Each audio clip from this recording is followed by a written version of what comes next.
Are you looking for more out of your life? Do you need ideas on how to start new businesses and how to move forward in your own personal life? Well, guess what? You have come to the right radio show. At You Can Overcome Anything podcast show, you will learn and hear from many people from all walks of life who are sharing their challenges, their stories, the habits, and the mind shifts they had to overcome to become who they are today. On top, you will get a chance to connect and see how you can overcome anything by networking and learning about your next move through this radio show. I present to you our great speakers at You Can Overcome Anything podcast show with your host, Cesar Espino.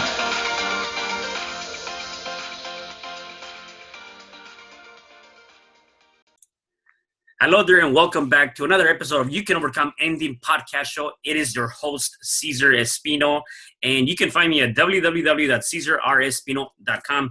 Today I have a special guest. His name is Teo.luz. Hey Teo, how are you? I am doing fantastic. I'm sitting outside right now. There's a lot of shade, lots of birds chirping, so it's a great day. I love it. I love the sound. I always love to watch your videos and just like the background is so beautiful and just the birds. Like, man, I got to be there. Yeah, I love being outside. That's awesome. So let me give a little bit of your background to our viewers and listeners before we get started.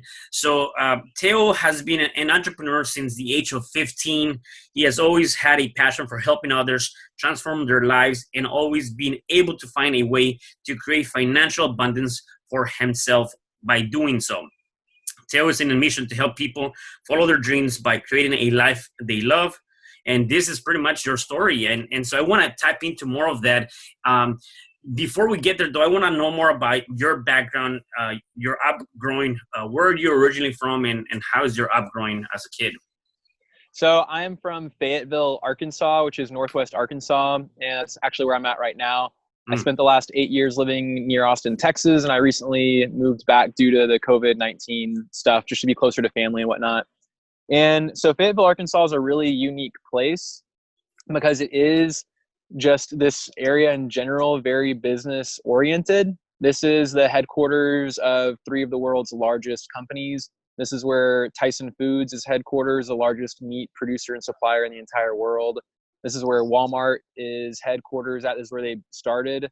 And I think Walmart alone is like the world's 4th largest economy as a company. And J.B. Hunt, America's largest logistics and trucking company, this is where the headquarters is.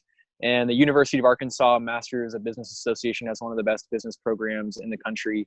So just being in this area, it was easy to be, oriented towards entrepreneurial endeavors, towards business. And both my parents have their MBAs, and both parents have started their own businesses, have worked in the business world. So just growing up, I was always surrounded by the concepts of business, by, seeing my parents work their normal jobs, but also come home and work behind the scenes to like start their own projects and to live their dreams.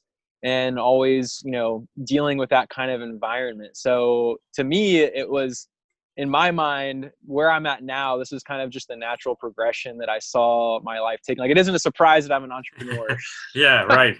No, I get you. No, that's actually really good. A lot of times, obviously, parents don't have that, that entrepreneurial mindset. So when you get started from that perspective as on your own, could be definitely a bit more challenging, and you have to learn more. So you kind of grew up with that, right?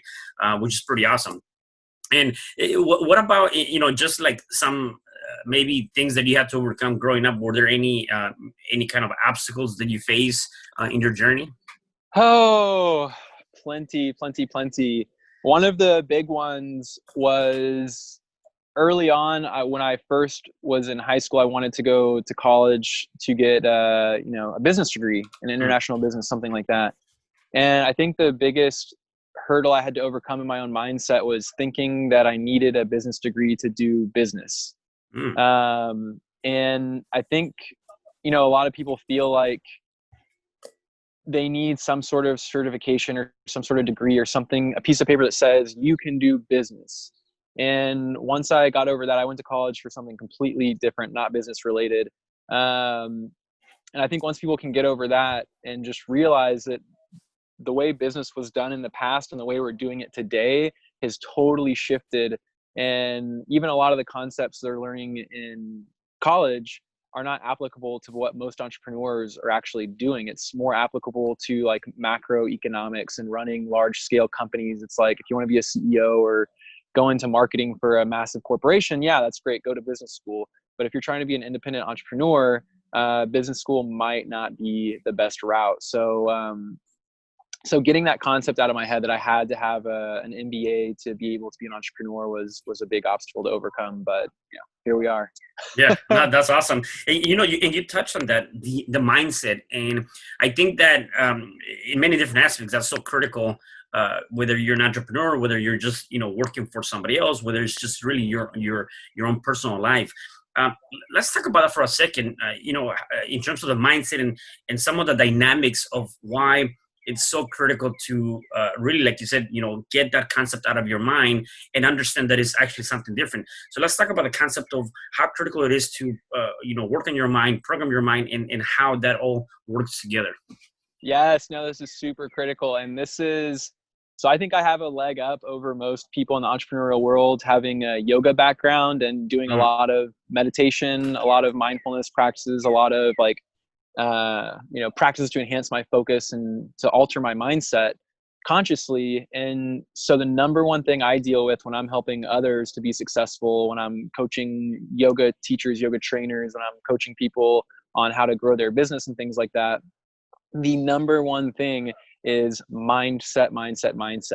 And it's just this common phrase, you can lead a horse to water, but you cannot make them drink. Like, I can give you all the tools, all the resources, the step-by-step process to do something, to create a business, to make money, to get clients, but I cannot put you in the mindset to believe I am good enough to be selling this product or service.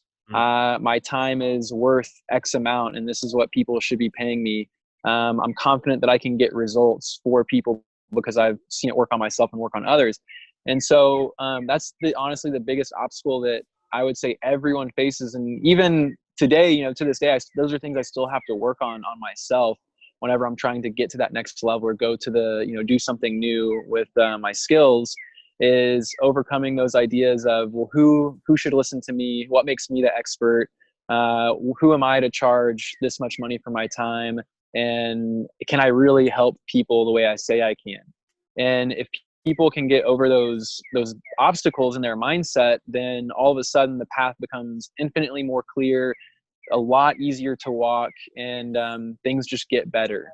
So I would definitely recommend to people, especially entrepreneurs and business people, if you're not doing meditation, that's like mistake number one. And if you're not working on affirmations, mistake number two. Like, I have a whole 7-page list of business affirmations. It takes 15 minutes to go through the whole list of positive affirmations to help your business mindset. And this is something I give away to people for free, but I always recommend to people to take from this whole 7-page list, take 5 affirmations that make you feel good reading them. Take 5 that when you read them, you need it. Maybe it's stuff you're not good at, you need to practice. And then take 5 that make you feel really uncomfortable. When you read that statement, you're like, oh, I don't know. I don't know if I can do that. I don't know if I can be that person. And those are the ones you really need to focus on. And then I tell people to take those 15 affirmations and get on their phone, record it like a voice memo. And then you can listen to those anytime you want. Before you start your workday, it takes 2 or 3 minutes. Put it on while you're in the shower, while you're brushing your teeth. And so that way you don't have to read a piece of paper over and over again. You can just put in your headphones and listen to yourself doing those positive affirmations. And you're literally, people think of the term brainwashing as a bad thing, but if you think about it like washing your brain, that's a great thing. We wash our bodies, we wash our teeth, we wash everything, we wash the dishes, we wash our clothes. It's time to wash your brain and get rid of all those limiting beliefs, get rid of all those negative thought patterns, get rid of all those deconstructive mental cycles that are holding you back from like truly being successful. Yeah, and there's definitely 2 things that come to mind.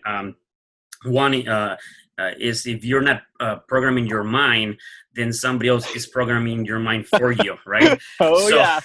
so going back to what you're just talking about, I mean, like definitely, I believe that that's critical. The affirmations and a lot of the information is going into your mind is so critical to that. The second thing is, and you know this, and I want to get some of your tips and how, because I'm sure people are going to be asking like, well, I sit here and I cannot meditate, or I sit here and nothing's going through, or there's thousands of thoughts going through my head. Like, how do I meditate? So I guess what are some tips to get people to like that state of mind of meditation, and what does that really mean when it comes down to that? So there's a lot of myths and misconceptions surrounding meditation, what it is, what it isn't, how to do it right, what's doing it wrong, and things like that. And so the number one thing I try to stress to people is there's, even in the dictionary, there isn't a good definition for meditation, and scholars have agreed that you can't really define meditation. And the best definition they can come up with is that meditation is a set of skills and practices to work on focus and mindset. And that's basically it. And so throughout all the lineages, all the traditions, all the history, everything we have, modern and ancient, there's literally thousands of different meditation practices.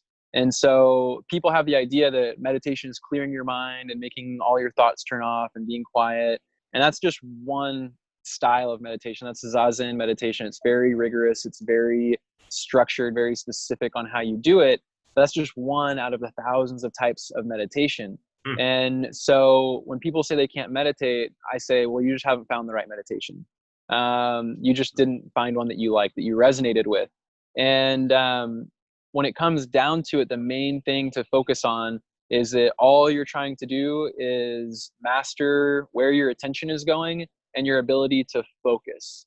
And so meditation allows us to take the reins on our minds, and instead of our attention going 1,000 different places, like right now, a car just drove by, there's music, there's someone talking in the background, there's birds, there's all this stuff to look at, but all of my attention is right here with you right now.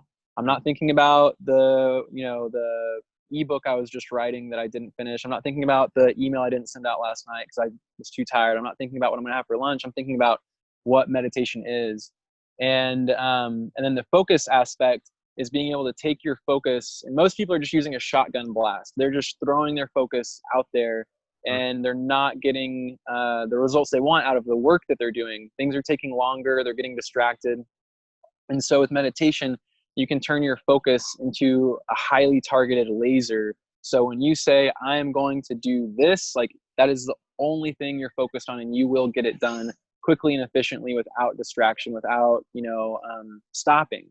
And that's a skill that entrepreneurs need, because oftentimes entrepreneurs are people that are wearing 100 different hats. And you're the marketer, you're the accountant, you're the email person, you're the funnel builder, you're the brand, the face of the brand, you're creating all this stuff. And so your focus all day is being pulled in all different directions, and you just have to address things as they come at you. Someone sends you an email and says, hey, I need this now. You're like, oh shit, well, okay, I'm going to take a break from what I'm doing and do this. And then something else comes up and you forgot what you were doing 10 minutes ago, and then it gets lost. And so the number one tip I have for people who want to start meditating is to download the Insight Timer app. Definitely, if you're listening, pull out your phone, pause the podcast, write this down. Insight Timer app. You can get it on Android, you can get it on Apple products, and they have a website you can go to. And this app is the world's number one meditation app. It's used by millions of people all over the world every single day. When you turn the app on, it'll even show you who around the world is meditating and where they're meditating at. There's like a big map, and it has all these pinpoints on it. And at any given point, there might be like 100,000 people meditating in this moment with this app. Wow. And there's over 50,000 free meditations from everything you can think of. Meditations for better sleep, meditations for stress and anxiety, meditations for entrepreneurs and business people, meditations for kids and adolescents and teens, meditations for more energy, for more vitality, for like whatever you can think of, just type it in the search bar and they have it. And I even have a page on the app, a teacher page, so you can look me up, Teo.luz, and I have a list of meditations for people to work on. And that's the number one thing is do guided meditations. Don't think that you have to do this on your own. There's so many people and so many resources out there that are free to help you with your mindset, to help you with meditation. And it's just a click away. It's on your phone. So if Yeah, someone says, that's I can't awesome. meditate, I'm saying you're not trying hard enough, because it's literally free on your phone. And Yeah. all you have to do is sit there, put in your headphones, and someone else will do all the work for you. You just have to listen. Yeah.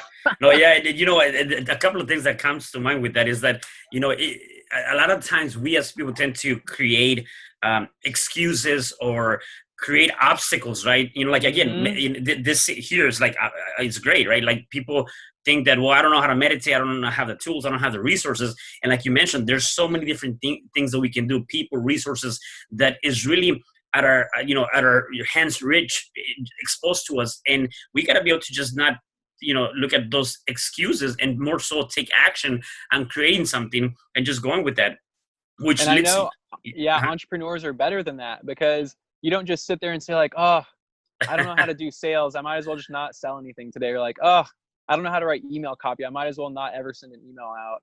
Like, no, you figure it out, you learn, you go and find resources. And same thing with mindset, like just go find the resources. Yeah, and that leads to me to another question. When it comes down to like resources or people, um, how critical is it to build that community or build, a group of people that are more or less helping your own journey, and how do you go about choosing the people you Ah, surround yourself with? definitely, this is huge. So my three big words, the triple C, Mm, is connection, collaboration, and community. Like, you cannot be a lone wolf in this game. If you are doing the lone wolf thing, I promise you it's going to be a long, hard road that you are going to potentially end up failing or giving up on one day. Um, and then it'll be like, you'll play the victim, be like, woe is me, this is really, really hard. And it's like, okay, well, it doesn't have to be that way. Connect with people. And then once you have those connections, start collaborating. Make your job easy. Find out, who's an expert at what, and how can you work together. And this comes down to trading resources and services. You can, I don't want to, make this broad statement, but you can get almost anything for free. People think like, I have to pay for this, I have to pay for that. I promise you, someone. Think of it like an MMORPG. mm, So it's like a video game, and you have certain resources that someone else doesn't have, and they have resources that you don't have that you need. So how can you go about trading what you have for what someone else has? So, when I think, I don't have a fancy camera, I'm not a photographer, but sometimes I need new headshots, I need new photos. So what do? I find all my photographer friends, I hit them all up, and I say, hey, what can I offer you, to where we can make this valuable for both of us, so I can get 5 new headshots and you can get whatever you need from me. And all of a sudden I have 5 new photos that someone else might have paid $200, $300, $400 for. And I got them just by trading some of my time, some of my expertise, which for me is no sweat off my back. mm. So you have to connect with other professionals in your field. You have to know what you're good at and what you're not good at. What are you willing to sacrifice your time to get done, and what is not worth your time to get done? And find the people who, for them, it's no sweat off their back. It's like, oh, you need me to take 5 photos? Click, click, click, done. No big deal. Mm. And figure out how you can combine resources, collaborate together to make it mutually beneficial, and then build a community, build a network. There's so many people that I connect with who are invaluable to doing the things that I do. And none of these people are on my payroll. None of these people expect me to compensate them financially, because it's this mutual understanding of, okay, you help me, I help you, and we'll do this together. We'll build something great together. And so when you're selecting those people, I think the biggest thing is to get really clear on your message, become really, really authentic and extremely transparent on what you're doing. And the people that hear that message, the people that resonate with that message and want to support and connect with you, you won't even have to ask. Oftentimes, in my experience, it's been people come to me and say, how can I help you? Like, I love what you're doing so much. What can we do to work together? Like, what do I have that you need that I can provide for you? And sometimes it's as easy as a connection. Just say, hey, I know you're friends with this person. I need to talk to them. Can you Yeah. hook us up in a Facebook message? Or, you know what? I know some angel investors. You don't have to pitch for me. Just give me their number and I'll make the pitch. Or, I know that anything you can think of. It's all about making miracles happen. But if you're not clear with your message, if you're not clear on what you want, And if you don't have good goals and values, then you're going to get lost in the noise, and people aren't going to want to help you. But if your mission is important to you and it's serving others, I guarantee you there's someone out there who like wants to hop on board and do everything they can to support you. Yeah. And what I love about you mentioned, and hopefully the people that are listening and watching cut onto this, is, what you said, what can I offer you? Right. And so a lot of times you have to come from that place where, as you're making those connections and you're collaborating, it's not just about taking, it's about what can I do for you, right? What can I offer you? And I love that. And I think sometimes we miss that part, right? We're always so busy of, well, I need to make, this sales, or I need to do this. I need to figure out who can help me do that. And you forget about giving back or collaborating with that person by saying, well, let's exchange something here. So I really, really love that. And the biggest thing in this too, this is a strategy people highly underestimate. So this is going out to all the entrepreneurs listening right now. To be more successful, you have to help others be more successful. So for example, let's say, and this is a strategy I use all the time. Someone wants your services and they just can't afford it, but you can help them. They know you can help them, and you both believe in each other and your abilities to work together. And they say, you know what, it just really comes down to the money. I just can't afford what you're offering. And so a great strategy is, again, that trading of value. And so I'll say to someone, okay, well, what can you afford? And they might say, well, I can afford this much. And it's like, okay, we can do that. I can make that happen. But to make that happen, I need a favor from you in return. I'm going to give you a favor. I need a favor.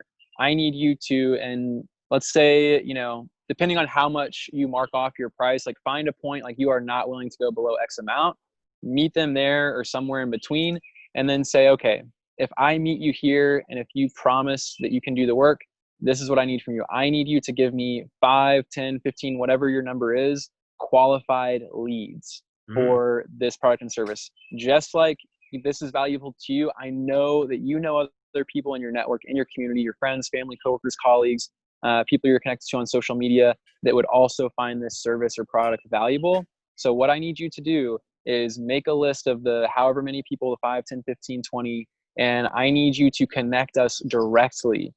Start a text conversation with all three of us in it, Facebook message, but we don't want cold leads. Because if someone just hands me 10 names and numbers and I call random people and they're like, how the hell did you get my phone number? Right. Oh, my friend Gabby gave it to me. And it's like, really? No, that's not how this works. You want qualified leads. So when you call them, they say, oh yeah, Gabby told me you were calling. I'm so excited. Like, let's talk. Or they connect you in a Facebook message and Gabby says, hey, this is my friend Teo. I just signed up for his program or his course, or I just got his product and it's helped me out so much. I think you're going to really love this. I want you to know this person. And so that way you have that know, like, and trust aspect already handled, already taken care of, and you have a hot qualified lead. So a lot of people, they say, don't undersell yourself. Don't sacrifice on your price. Like only, charge $3,000 and nothing less.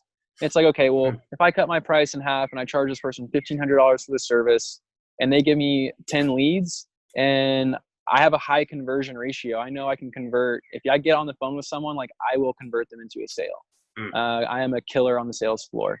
And so if my conversion ratio is over 50%, you give me 10 leads, I convert 5 of those into sales. 3,000 times 5, that's $15,000. And all I had to do was give someone 50% off and ask for 10 names and numbers. So that's again, going back to like, what can we trade? How can this be mutually beneficial? I offer you this, you offer me that. It's all about doing favors. Yeah, no, I love that. And definitely for those that are new to the entrepreneurial world and you're trying to figure out how to get more sales, I love that. I mean, again, I heard it in a different aspect, except I also like this, and it's like, okay, well, I'll give this price to you. Just give me a good testimonial that I can use that, or whatever the case may be. I also like this because, again, you're getting those leads that are not necessarily cold leads, and it's going to help you in your business. So it's definitely a good way to get more prospects into your space, which is awesome. Yeah, that's like an old school door-to-door sales technique. And it goes a step further, the last piece. So even all of those leads that you talk to, let's say, you talk to someone like, yeah, I really want to do this. I just don't have time, or whatever excuse you can't overcome. Do the same thing and say, hey, I know you can't sign up for my program. I have this great resource. Maybe you have like a freebie or a $49 course or some product that you sell. Say, hey, I'd love to just get you started with this. I'll give it to you for free if you can give me 5 names and numbers. And you work it like that. So all of a sudden, the 1 lead turned into 5 leads, and each of those. Yeah. And so then that's how organic marketing strategies work. You can get 50 leads without ever using a paid ad just from one person and who they're connected to. Yeah. And honestly, you never know who someone's connected to. And you could be 1 phone call away from talking to a millionaire. And it's happened to me before. I've gotten into people's houses doing door-to-door sales where I'm looking around and I'm like, holy shit, these people, like there's Audis and Porsches in the driveway. And if you get that connection and you get leads from that person, all of a sudden you've broken into a whole new marketplace that you would have never had access to before.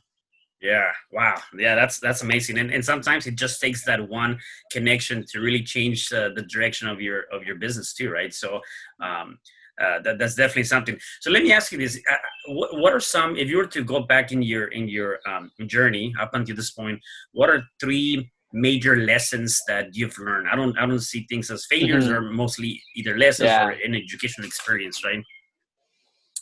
The top 3 are pretty easy. I would say number 1, ask for help. That's something it took me a long time to be able to do comfortably. Now fucking, if I can't reach the pen across the table, I'm gonna ask someone, hey, can you hand me that? Before I was the type of person like do everything myself. I don't need any help. I got this.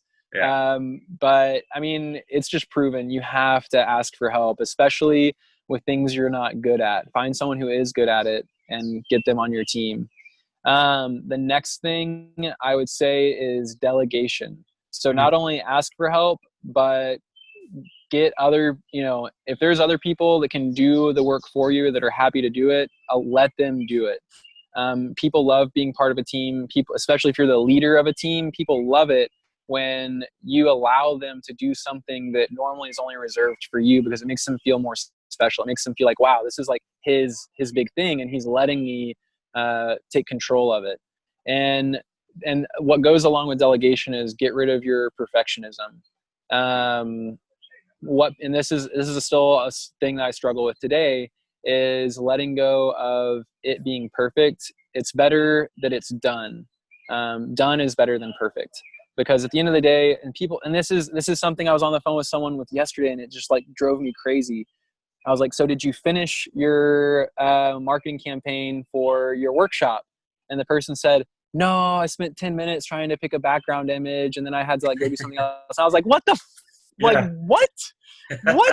A background image that you're only going to market this for 2 weeks and no one's ever going to see it again, and people aren't buying your program for the background image. And it's little things like that that destroy business owners and entrepreneurs. Of just get it done, and don't worry about these pieces of material that people are going to see and delete. An email, they're going to look at it, read it once, they're going to buy or not, they're going to delete it.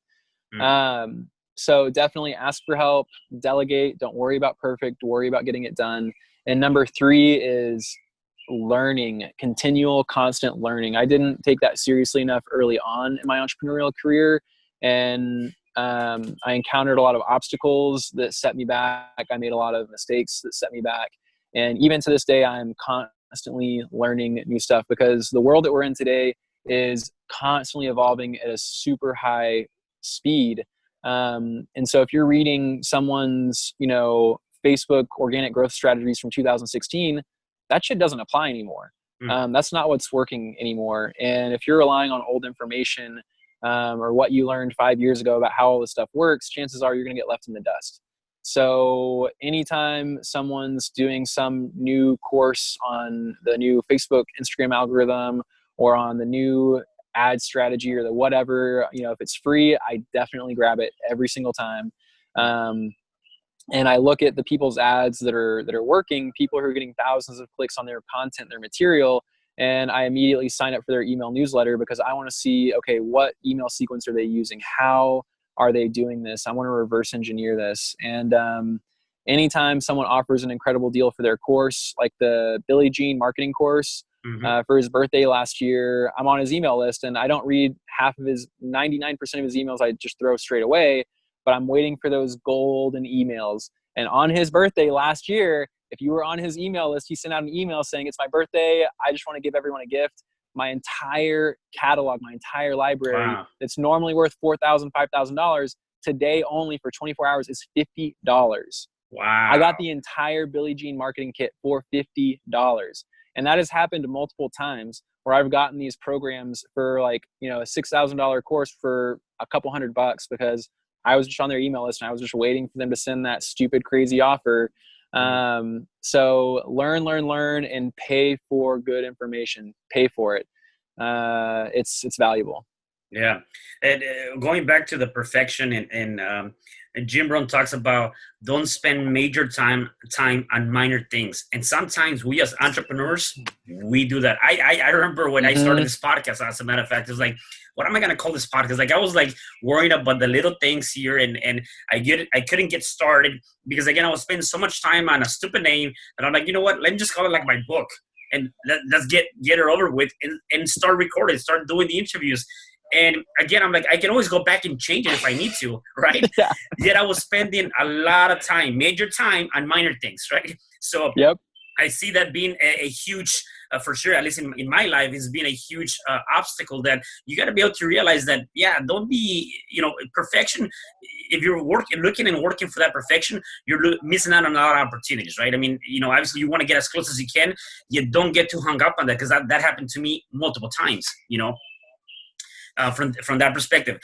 Talking about learning, I see it as two different things, right? There's the traditional education and there's what I consider to be the non-traditional education. What do you think are some ways that we can learn new material? Because some people think, well, I went to get my master's or my bachelor's or I went to school is not for me. And then that's it. They kind of close that door or the ability to continue to learn. And I love that fact that you mentioned that you do need to continue to learn all the time. And I'm also a firm believer that, until the day you die, you're going to continue to learn. And the minute you stop learning, you're going to start dying too, So how do you see that, in terms of non-traditional education, or how do you learn? So the biggest thing is, the common phrase nowadays is like YouTube University. And YouTube is a great resource, but don't make that your only resource. I would also say Facebook groups are vital. I've learned so much in Facebook groups. And find out where the experts in your field are living, where they're congregating, what they're doing. Asking So the big quote I have on my wall, I have a bunch of quotes on my wall and behind my computer so I can like stay focused on what's important. And one of them is learning is earning. If you are learning, you are earning. And you're either learning about what it is you do and becoming more of an expert so you can charge more, or you're learning skills that you need to develop to be able to do all the business stuff better. So get in the Facebook groups. Like for example, I use Kartra for a lot of what I do, and I'm in the Kartra official group, and there's people asking questions and solving problems all day long. Like you ask a question like, this isn't working, or how do I do this? And I guarantee you 50 people are going to jump on there and be like, this is the solution. And you're like, great. I just learned something new and it took me 10 minutes. Another thing that is, I'm really, really a big fan of are mastermind groups. And there's one, I consider it like one of the most important calls of my week. And I do it every other week with my friend, Katie J. You can look her up on Instagram at @womanifester. She's a women's empowerment coach, a women's manifestation coach, and she runs women's circles. She does manifestation boot camps, courses, programs, the whole 9 yards. And we hop on a call every other week to just talk shop. And so she's kind of in the same niche as me. We're both in, health and wellness. We're both dealing with like mindfulness, meditation, things like that, helping people upgrade their lives.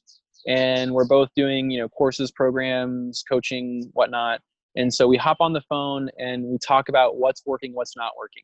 Hey, I, tried this new email sequence and I got a lot of feedback on it. I'll send it to you. Or, hey, I signed up for this online course about how to do video marketing. It was really helpful. Here's my login information. Go check it out. Or I want to run a retreat. Have you run retreats before? What are the things that, you encountered that were challenging, or like what made it easier for you? And so I would recommend find 1, 2, 3 people that are in your same sort of general niche. And they don't even have to be like, she lives in California, I live in Arkansas. We're halfway across the country from each other, but we still make it work. So find people who are doing something similar to what you're doing, who are successful either, at your level or above, and connect and collaborate and share ideas, share information, share skills. She'll share something with me that I've never heard of, and I'll tell her what I'm doing, just telling her like, oh yeah, I schedule all my stuff with Calendly. And she's like, Calendly, I've never heard of that. What is that? Yeah. And it's like, it's this great scheduling app. Like, you should get it. And all of a sudden she has this new tool, this new skill, this new resource that she didn't know about beforehand. So find people that you enjoy spending time with and learn with those people. Make it fun, make it a challenge. And one thing we do is this accountability check, where at the end of each phone call, I come up with a question I want her to ask me the next time we talk, and she comes up with a question that she wants me to ask her. And so it's usually something that helps move the needle, where she's, okay, I have to get this campaign done. So the next time we talk, ask me about how I launched my campaign. So she knows that when we talk next, she better have launched that campaign, because I'm going to ask her about it. And she doesn't want to show up to the phone call being like, oh, I didn't do it. So find accountability partners that are going to hold you to it and make sure that you're still learning, make sure that you're still growing every week. I love that. And definitely that gives you a sense of bigger accountability by asking those questions. So let's talk about really quickly about your business and how you help clients, and just give us an idea of what is it that you do in your space and how you're helping your clients. Awesome. Yeah, totally. So I, formerly was a full-time yoga teacher, and that means teaching yoga classes in a studio, doing workshops online and in person, doing retreats and trainings and things like that. And I recently stepped back, I guess it was last year, maybe 6+ months ago, stepped out of the studio environment and away from teaching classes. And I focus on training. So for the past 4 or 5 years, I've been training yoga teachers. And that's my main business, I guess you could say.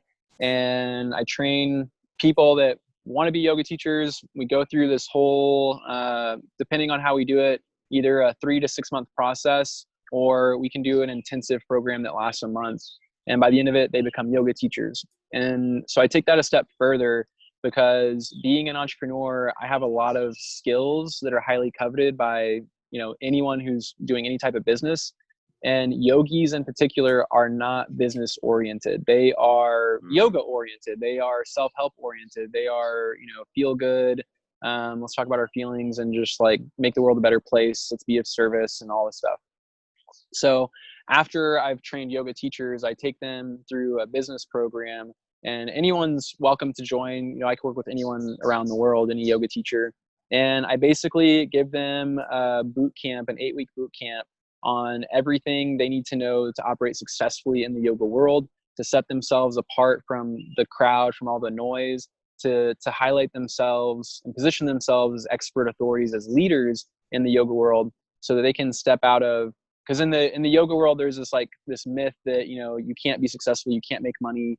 And all these yoga teachers are teaching 20+ classes a week, which is like very taxing, very draining on your energy. It's like, doing 2 or 3 workouts a day, and they're getting paid very little for it. Like, out of all the health and wellness professions, I think yoga teachers are probably the most poorly paid.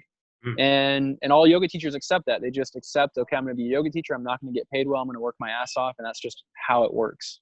And so I help coach teachers to becoming consultants, to becoming expert authorities, to becoming coaches, trainers, so that they can step out of just being a studio teacher and more into the space of helping others in a one-on-one setting, or helping others dive deeper into their practice, making courses, programs, running retreats, and hosting their own trainings and things like that.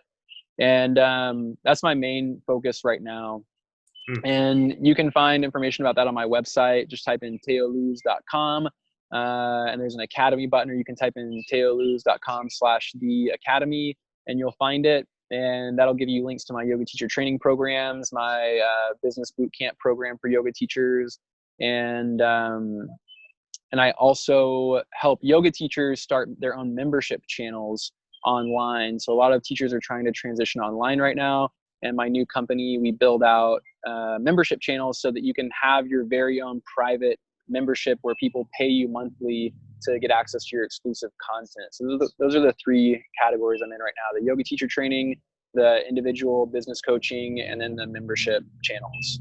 Awesome. Got it. Yeah. And I have a couple more questions before I let you go. So besides the people finding information on your website, how else can people connect with you if they wanted to work with you? Man, this is an easy one. So my name is pretty unique because I picked it myself.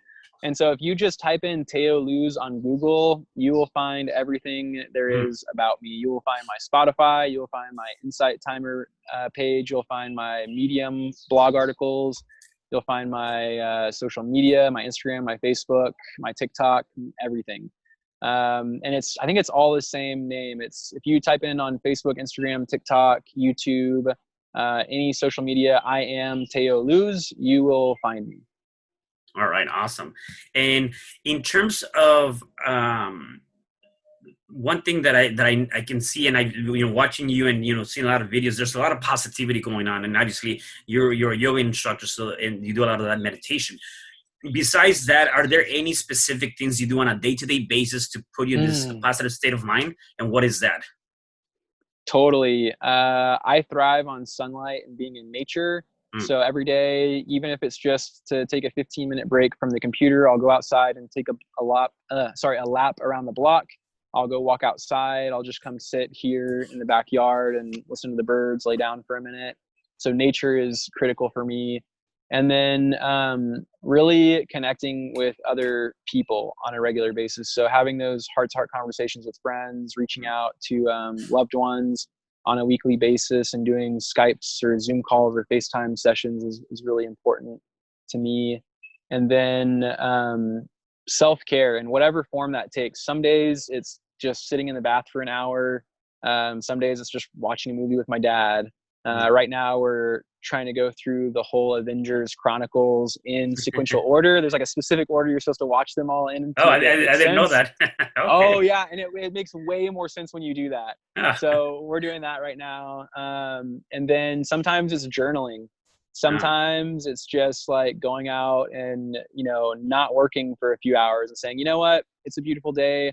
And this is the beautiful thing about being an entrepreneur, working for yourself, is that I can do that. I can take a self-care day and say, you know what, it is so freaking beautiful out today. I'm just going to clear my schedule for 3 hours and like go ride my bike or go to the gym or go hang out with friends. But the downside of that people do not see is if I do that, that also means that when I get back to work, I put in a full 8 to 10, sometimes 12 every single day, weekends included. So if I take 3 hours off in the afternoon, everyone's like, oh, you're so lucky. You get to take time off whenever you want. And it's like, yeah, but that means I'm going to go home and from 8 to midnight, I'm going to be on my computer working while you're like playing video games or hanging out or doing whatever it is you do. So it's that give and take. It's that balance. That's what I love about it is I can check out and take care of myself when I need to. Yeah, no, that definitely. And then my last question for you is, if you've given us definitely a lot of great tips, by the way. If you were to give me one last tip, and let's just say the people that are listening, they might be going through some sort of challenge right now, whatever that challenge might be, what is one thing that they can start doing to overcome that challenge? I think the big thing I always try to stress to people, because it's been really prevalent in my life, is to be like absolutely ruthless and fearless in your pursuit of your passions and dreams, because every step along the way, I guarantee you, I 100% promise you, there will be people that don't believe in you. There will be people putting you down. There will be people telling you you're crazy. You can't do it. You're not good enough. You will probably tell that to yourself at some point. And if it's something that you truly believe in, if it's something that you truly are passionate about, that you truly love, that you think serves yourself or serves the world or your community, if you think that it's going to make a difference in someone's life, even if it's just one person, like, do not give up. And I've done that to, there are certain points I had to ask my parents and my closest friends along my entrepreneurial journey of, I had to like sit back and seriously ask them, like, am I crazy? Like, I cannot tell if what I'm doing makes sense anymore, because I just don't know. I need perspective. And some people from the outside will be like, yeah, I mean, you are working a lot, like you are doing this and that, but it's like, if it makes you happy and you believe in it, like you can't give up. Right. Because I guarantee you the day you give up is the day you sell yourself to the system, to whatever it is. And I rather look back on my life and be broke and, you know, I don't even know, just whatever horrible situation you can imagine having, you know, if I never made it or if I was never successful, if it never worked out, I rather be in that position and look back on my life and say, you know what, at least I tried. At least I spent every single day of my life doing something that I care about, doing something that I believe in, doing something that makes me happy, even if I didn't make the 2 comma club, even if I never had a 6 or 7 figure month, even if it didn't work out the way I thought it would. I did what I wanted to do every day of the week, my entire life. And to me, that's freedom right there. Yeah. I love that. And it kind of goes back to what is success to you, right? You know, how does success feel and look for you?